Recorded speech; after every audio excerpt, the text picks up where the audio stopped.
Penstrukturan semula sistem kewangan global menjadi antara tumpuan utama hari terakhir sidang kemuncak BRICS ke-16. Buat pertama kali dalam sejarah, Malaysia hadir ke pentas BRICS dengan misi menjalin kerjasama ekonomi yang lebih erat dan menyeluruh dengan 9 negara anggota blok itu. Lokman Haris membawakan laporan dari Kazan, Rusia.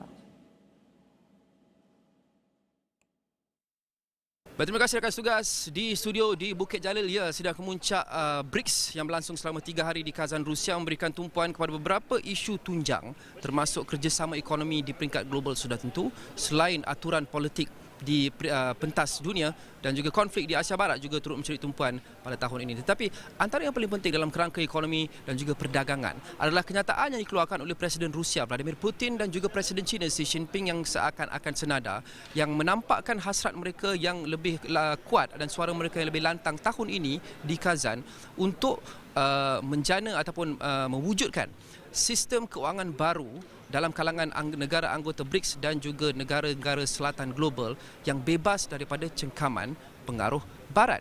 Kata Putin, sudah tiba masa untuk negara-negara BRICS membincangkan idea mewujudkan platform sendiri untuk merealisasikan potensi ekonomi membangun dengan lebih bagus berbanding dengan aturan ekonomi tradisional global yang kita saksikan sejak 60 atau 70 tahun lepas.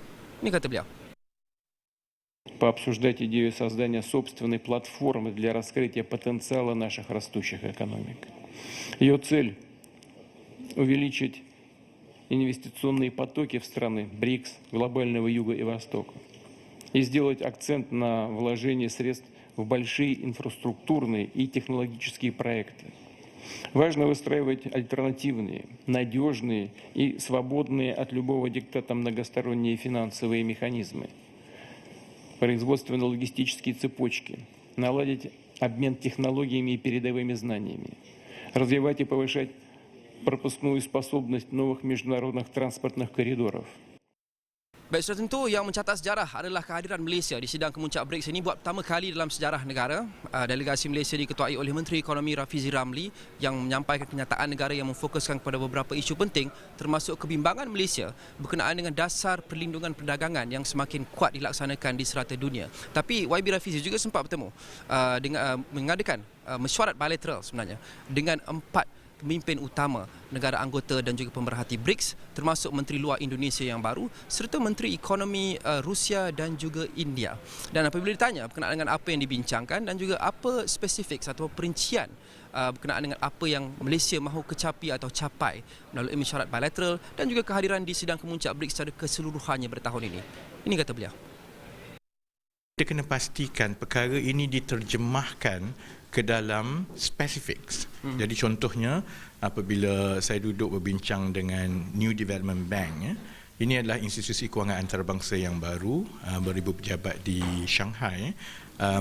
Kita nak mencari jalan dan saya lontarkan beberapa perkara yang nampaknya diterima baik oleh mereka, ialah bagaimana kita nak menggunakan platform ini dan juga bank pembangunan baru itu untuk merancakkan lagi pasaran kewangan di Malaysia contohnya.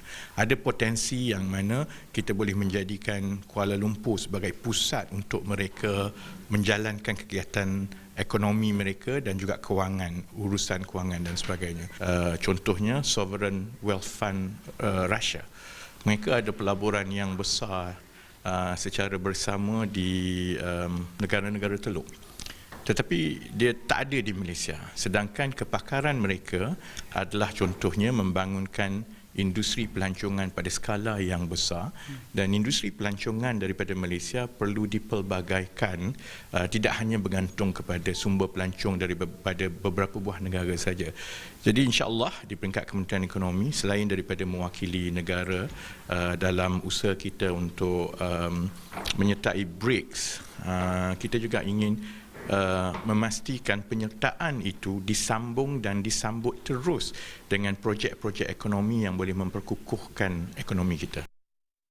Baik, dan akhir sekali satu yang mencuri tumpuan adalah laporan yang mengatakan bahawa negara-negara anggota BRICS sudah pun menerima secara rasmi 13 negara pemerhati untuk menjadi negara rakan BRICS termasuk Malaysia. Bagaimanapun setakat ini dan sehingga ke saat ini kita masih lagi belum menyaksikan sebarang pengumuman rasmi daripada Presiden Vladimir Putin maupun negara-negara anggota BRICS berkenaan dengan perkara ini, dan banyak lagi soalan yang perlu dijawab. adakah ini benar, nombor satu, dan nombor dua adalah adakah jika ia benar, apa impaknya ia akan bawa kepada kerjasama ekonomi dan perdagangan Malaysia dengan juga negara-negara anggota BRICS selepas pertukaran status Malaysia dari negara pemerhati ke negara rakan.